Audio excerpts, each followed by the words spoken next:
Welcome to fair media. आज आपसे share करेंगे असम स्टेट गवर्नमेंट के ताल्लुक से जो ऑर्डर कैबिनेट स्टेट गवर्नमेंट की कैबिनेट अप्रूव की थी, वो लास्ट मंथ के 29th डे के दिन वो ये था वहां का मामला असम गवर्नमेंट का, जो बांग्लादेश और इंडिया के बॉर्डर के जिलों में और वहाँ आसपास रहने वाले माइनॉरिटीज जो होते हैं वो लोग को गन लाइसेंस इश्यू करने की बात करती है। तो फिर ये मामला किधर जाने का है और किधर रास्ता दिखाता है और क्या होने वाला है आइंदा आने वाले दिनों में इसकी बात तो कोई गारंटी नहीं दे सकते कि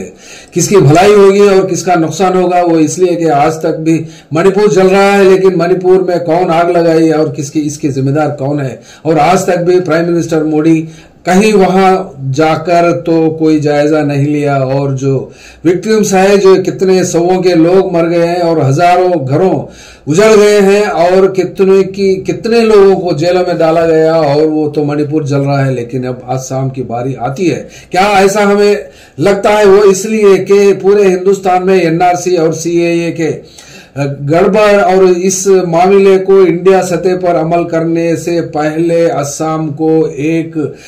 एग्जाम्पल स्टेट और वहां पे पायलट प्रोग्राम के जैसा सीएए और एनआरसी का मुद्दा वहां पर उठाया, लेकिन वो मुद्दा आज तक भी सक्सेस हो नहीं पाया। वो इसलिए कि असम के चीफ मिनिस्टर हेमंता बिस्वा शर्मा ये चाहते हैं कि वो वहां के लोग को कुछ करें या कुछ सेफ्टी करें या फिर वो लोग से कुछ वहां पर दंगा करें। ये क्या हो सकता है, आइए देखते हैं। वहां के उनकी ही जबान में जो बात कही है, जो रिमोट एरिया में जो लोग रहते हैं, वल्नरेबल एंड रिमोट पीपुल, और वो भी कहां की बात आती है, ये बांग्लादेशी लोग, यानी डिक्लेरेशन में तो ऐसा नहीं बताया जाता है, लेकिन मुस्लिम्स के खिलाफ वहां पर बांग्लादेशी मुस्लिम की बात आती है। तो फिर टोटल असम का पॉपुलेशन कितना होता है, अगर इस बात को देखते हैं तो 3.64 करोड़ यानी 36.49 मिलियन पॉपुलेशन है। और ये पॉपुलेशन के हिसाब 2011 सेंसस के हिसाब से किया गया, और यहाँ पर 12.44 जिसमें एसटीज का पॉपुलेशन है, ये बोरो आते हैं, उसमें मीरी आती हैं और करबी और रभा और कचारी आते हैं। लेकिन इस बात को वहां रखकर वहां के मामले को छुपाकर हेमंता बिस्वा शर्मा ये कहे लास्ट ईयर जुलाई के झारखंड के इलेक्शन में प्रोपेगेंडा अपनी पार्टी के लिए करते हुए कैंपेन चलाते हुए ये कहा कि 42% मुसलमान असम में बढ़ गए हैं, और असम में मुसलमानों की तादाद डेमोग्राफिक चेंज होने की वजह से ये इलेक्शन का मुद्दा नहीं है, ये जिंदगी और मौत का मसला बन चुका है। तो फिर लिहाजा इसके लिए कुछ करने की बात कही, और इस कुछ करने की बात से पहले जो गवर्नमेंट वहां के असम में थी, वो असम की गवर्नमेंट जो एनआरसी को चलाया, एनआरसी का कैंपेन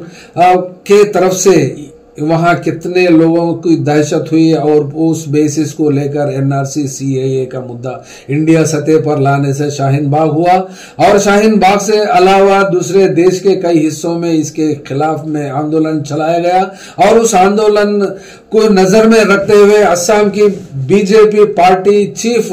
यानी असम की पार्टी ने उस रिजल्ट्स को, इस एनआरसी के रिपोर्ट को इम्प्लीमेंट करने में और इम्प्लीमेंट करने से रोका गया, और वो आज तक भी वो ठंडे बस्ते में है। तो फिर उसका दूसरा पहलू ये लेकर हेमंता बिस्वा शर्मा वहां पर क्या करने वाले हैं, आइए देखते हैं। यहां पर की बात तो अगर आती है तो डिस्ट्रिक्ट्स है, ये इंडिया और बांग्लादेश के बॉर्डर के जो डिस्ट्रिक्ट्स है, धुबरी, नागांव और मोसीगांव और बारपेटा, यहां पर ये जिलों में जो बांग्लादेश से लोग आए हैं, वहां मेजॉरिटी फॉर्म किया गया है वो लोग, यानी वहां सोसाइटी में पॉपुलेशन वह बांग्लादेशी मुस्लिम का डोमिनेशन की बात वहां के हेमंता बिस्वा शर्मा समझते हैं। तो फिर इसको मुद्दा लेकर वहां के इंडिजिनस पीपुल माने देशवासी मूलवासी लोग की बात आती है तो फिर वहां के लोग देशी कौन विदेशी कौन का मुद्दा फिर आ गया है वहां पर। तो फिर ये लोग के नजर में विदेशी लोग की बात आती है तो फिर इसके लिए कौन सा डेट लाइन इसको इस्तेमाल करते हैं, ये हिंदुस्तान के हिस्ट्री में जानना है तो फिर पूरी की पूरी बात होना ही चाहिए। तो ये असम स्टेट कब बना है और ये असम स्टेट में लाइसेंस की बात आती है तो फिर आज तक असम स्टेट में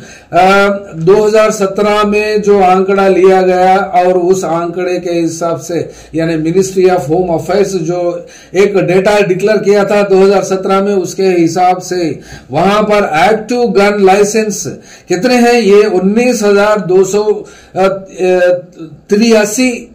गन्स ऑलरेडी वहां पर असम स्टेट में है। लेकिन गन लाइसेंस इश्यू करने में जो फॉर्मेलिटीज होते हैं, जो फॉर्म्स फिलअप करके देते हैं, उसके ऊपर गवर्नमेंट वहां उसको सोचकर विचार करके वो लोग का क्रिमिनल रिकॉर्ड कितना है और वो लोग की क्या जरूरत है और किस वजह से वो आर्म्स का लाइसेंस मानना चाहते हैं और कौन से तरीके के गन्स खरीदेंगे और कितना इन्वेस्टमेंट यानी कितना खर्च उठा सकते हैं, क्या वो लोग का फाइनेंशियल स्टेटस भी उस लायक है या नहीं है, इसको भी जानकर वहां लाइसेंस देना चाहते हैं। तो फिर यहाँ पर बांग्लादेश के बाजू के जो लोग आते हैं वो वहां इंडिजिनस लोग कौन है, ये इंडिजिनस लोग को अगर गन लाइसेंस देते हैं तो फिर वो लोग गन लाइसेंस का इस्तेमाल अपनी जिंदगी को बचाने के लिए करना चाहिए या फिर दूसरों की हत्या करने के लिए इस्तेमाल करना चाहिए, क्या मतलब होता है फिर इसका। तो देखते हैं तो फिर फिलॉसफी अलग होती है और प्रिंसिपल अलग होता है और इम्प्लीमेंटेशन और एग्जीक्यूशन और एक्सपीरियंस अलग होता है, रिजल्ट्स भी अलग होते हैं। तो ये देखने को मिलता है हिंदुस्तान की अवाम को और सरकार को और आज तक जो गुजरता है जो माहौल बनता जा रहा है और बिगड़ता जा रहा है और इसमें हिंदू मुस्लिम करने में कोई कसर नहीं छूटता। तो फिर यहाँ पर इंडिजिनस लोग कौन है, यहाँ धुबरी, नागांव और मूसीगांव और बारपेटा, यहाँ पर तो इंडिजिनस यानी मूल निवासी लोग माइनॉरिटी में आने की वजह से जो विदेशी लोग आए हैं, जो बांग्लादेशी से घुसपैठिए की बात ये लोग करते हैं, लेकिन गवर्नमेंट तो घुसपैठिए नहीं कह सकती क्योंकि ये इससे पहले के एनआरसी का मुद्दा हो या सीएए में हो, उस बात का रिजल्ट को वो लोग इंप्लीमेंट नहीं किया। तो फिर अब क्या करने वाले हैं इंडिजिनस पीपुल यानी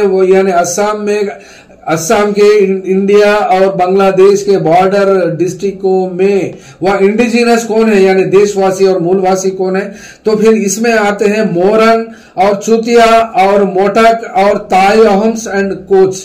ये लोग इंडिजिनस लोग हैं। यहाँ ये असम के मूल निवासी माने जाते हैं असम गवर्नमेंट के हिसाब से वो लोग की नजर में।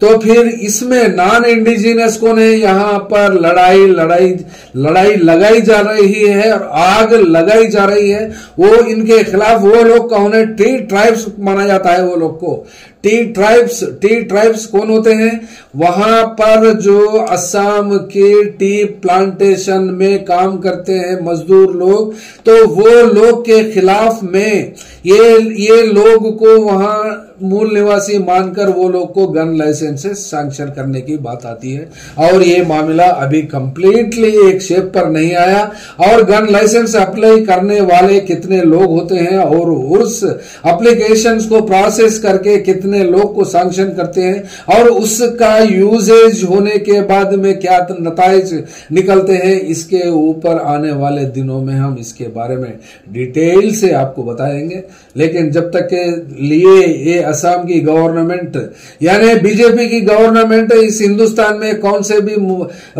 इलाके में कहीं ना कहीं कुछ करते हुए दिखाई देती है, वो इसलिए कि ये लोग को 24 घंटे 24/7 365 डेज और 24 घंटे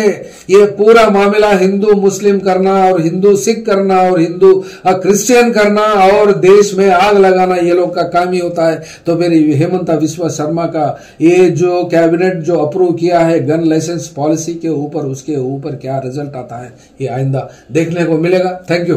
फेयर मीडिया में आपका स्वागत है। हमारे चैनल को सब्सक्राइब करें और हमारे वीडियो देखें। हर अपडेट के लिए घंटी आइकन चालू करें। हम वास्तविक और निष्पक्ष समाचार और राजनीतिक अपडेट प्रदान करते हैं।